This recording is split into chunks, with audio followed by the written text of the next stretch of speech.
saya sebut jugalah. Mungkin ada yang macam pelik kan. Hari ni tarawih pelik. Siapa tak ada selawat? Tuan-tuan, saya nak memberikan satu maklumat. Yang mana maklumat ni kalau saya cakap, sebenarnya saya cakap daripada 2 tahun lepas, 3 tahun lepas dah. Kan? Tapi tak dirasai. Tapi bila mana kita buat, kita akan ingat. Apa dia?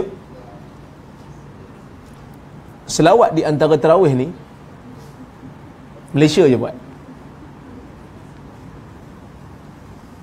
Arab tak buat, Mekah tak buat, negara lain tak buat.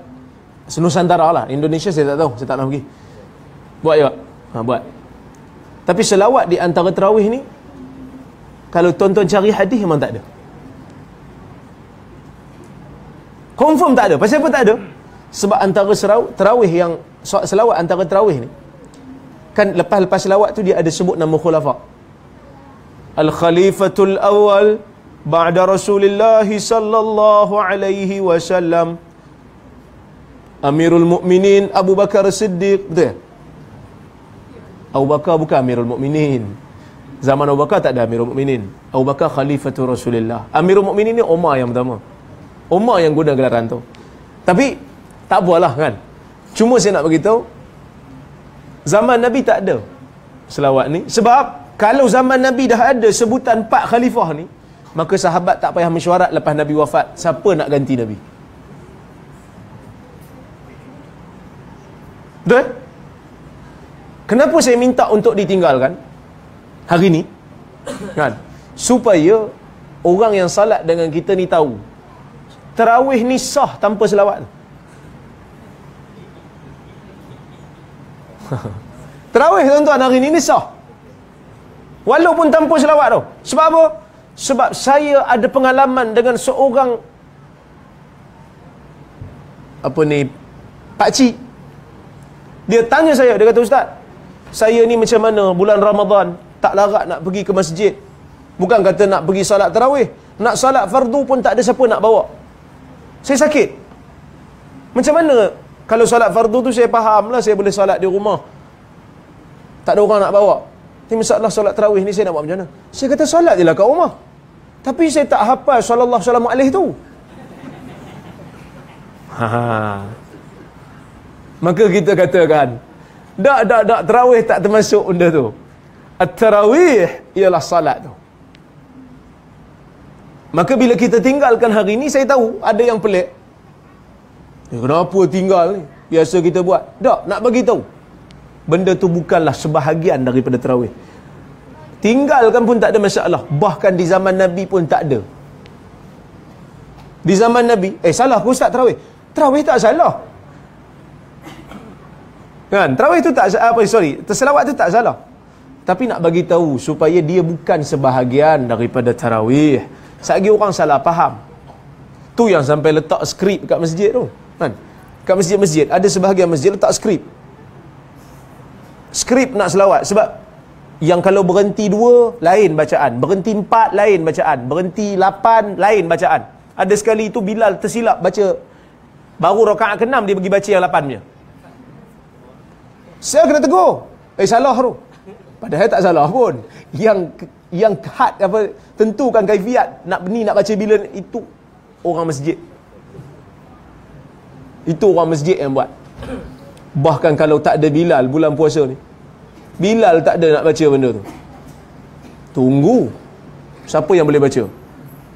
Kan? Masing-masing kata aku tak boleh, macam mata tinggal kat rumah.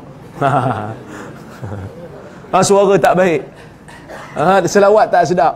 Maka kita tinggalkan hari ni supaya tuan-tuan kita tahu dia bukan sebahagian daripada tarawih. Yang mana tarawih di zaman Nabi ni tarawih yang macam kita buat lah. Masing-masing nak zikir masing-masing. Masing-masing nak selawat masing-masing.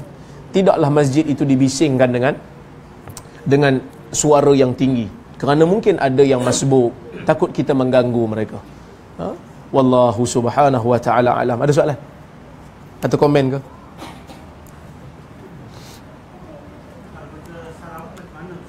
Ya?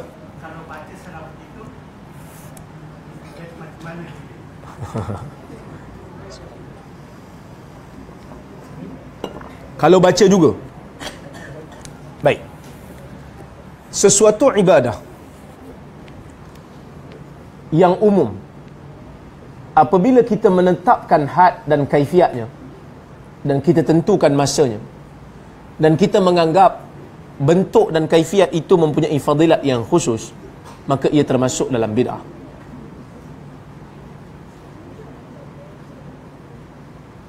Buktinya apa? Buktinya, selawat antara tarawih ni, cara selawat macam tu kita tak baca pada tempat lain. Pernah tak tuan-tuan, lepas daripada zuhur, lepas daripada asar, lepas wirid, tuan-tuan baca selawat yang macam tarawih tu? Pernah? Tak pernah? Tak pernah kan?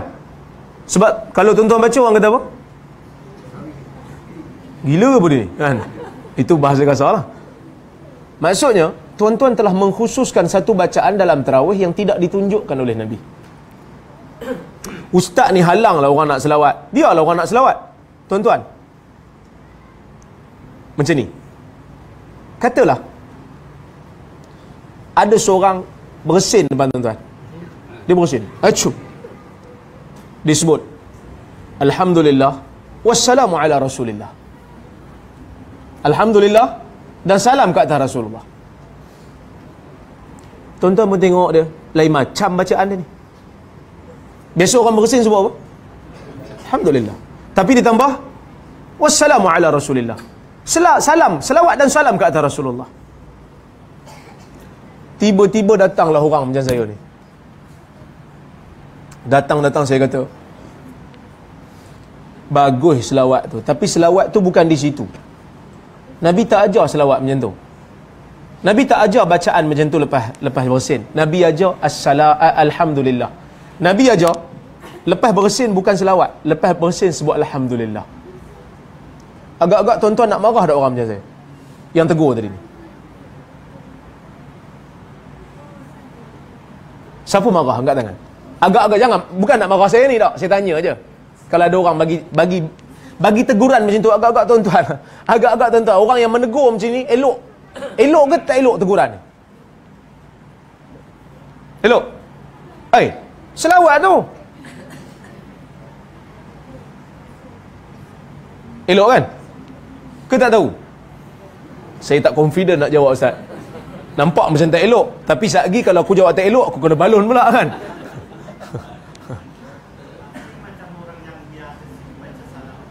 Kejap, nanti saya jawab soalan dulu ya. Saya bagi habis dulu. Tuan-tuan tahu tak siapa yang ucapkan jawapan itu?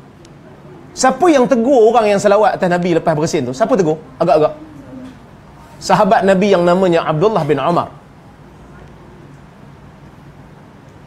Sahabat Nabi yang namanya Abdullah bin Umar.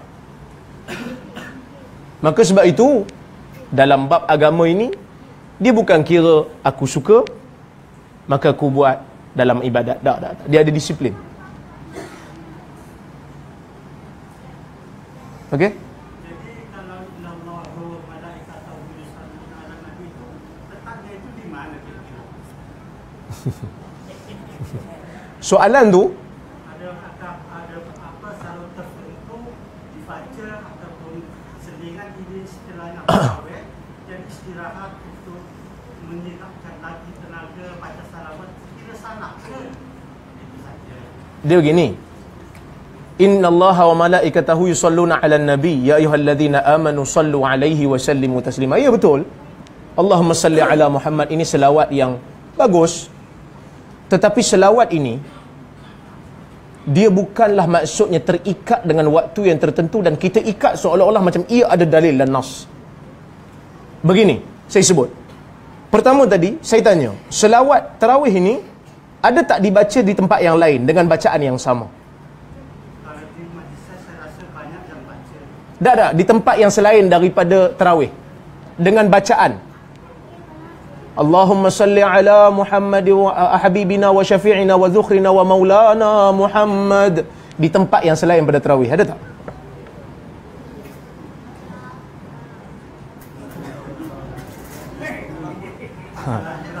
Ya?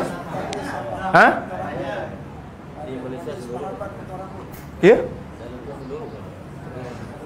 Tak, selain daripada tarawih. Lepas zuhur ke lepas asar ke ada? Maka sebab itu tidak ada bentuknya. Itu yang saya sebut tadi. Maka sebab itu kita kembalilah kepada asal. Seperti mana tarawih di zaman Nabi, macam itulah yang patutnya kita buat. Itu yang saya nak bagi tahu pada tuan-tuan. Tak apa, kita boleh berbeza pendapat. Lepas saya balik, tuan-tuan nak buat? Okey. Tuan-tuan buat, saya tak ada masalah. Kerana saya telah menyampaikan maklumat. Saya telah menyampaikan teguran yang sama yang pernah Ibnu Umar, Abdullah bin Umar beri teguran kepada orang yang membaca selawat setelah bersin. Bukan kita nak halau orang selawat. Selawatlah bila-bila pun. Tetapi mengikat selawat pada waktu yang tertentu seolah-olah dia ada dalil di situ. Ini yang problem. Seperti mana orang yang selawat lepas bersin. Adakah Ibnu Umar larang orang selawat? Tak. Tapi dia nak bagi tahu, selawat di situ secara khusus bukan tempatnya.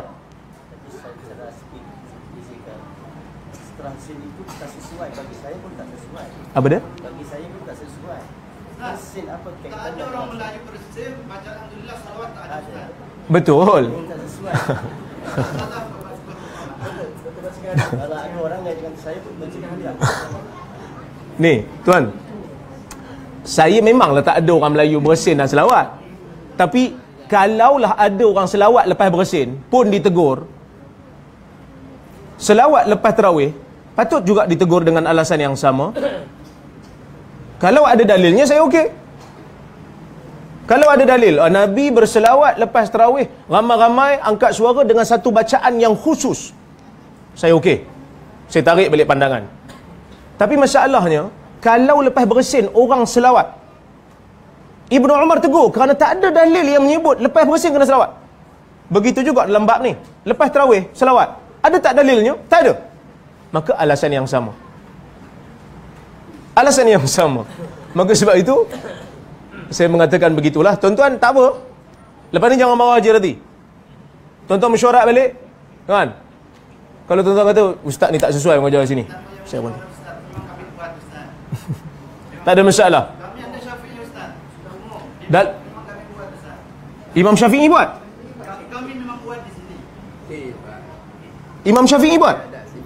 Di sini memang kami buat. Di sini memang kami buat. Tak, tadi kata imam kami Imam Syafi'i buat.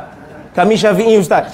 Kitab Syafi'i mana yang kata buat? Di sini kami memang buat. Bukan Syafi'i lah. Kalau bukan Syafi'i okey lah. Mana masjid surau ni bukan Syafi'i lah.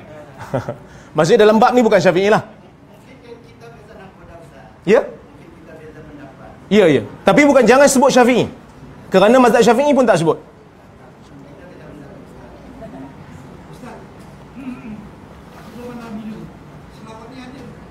Selawat antara tarawih. Selawat antara tarawih. Tak ada. Selawat antara tarawih zaman Nabi tak ada. Setelah dia wafat baru ada. Tapi setelah dia wafat pun tak tahu bila dia ada. Tapi sebab di Nusantara aja ada. Kalau tuan-tuan pergi ke Malaysia, ya? Ya? Saya tak tahu. Patutnya tuan-tuan yang tahu. Kerana tuan-tuan yang amal. Saya kena tanya tuan-tuan. Daripada mana tuan-tuan ambil?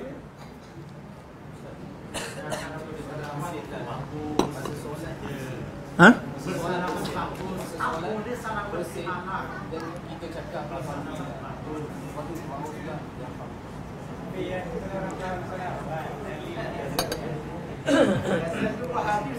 Ya? Biasa yang membinakan orang itu Wahabi biasa. Takkanlah Abdullah bin Umar pun Wahabi. Takkan Abdullah bin Umar pun Wahabi. Iyalah bersin, selawat selepas bersin dengan selawat selepas tarawih. Dua-dua tidak ada dalil.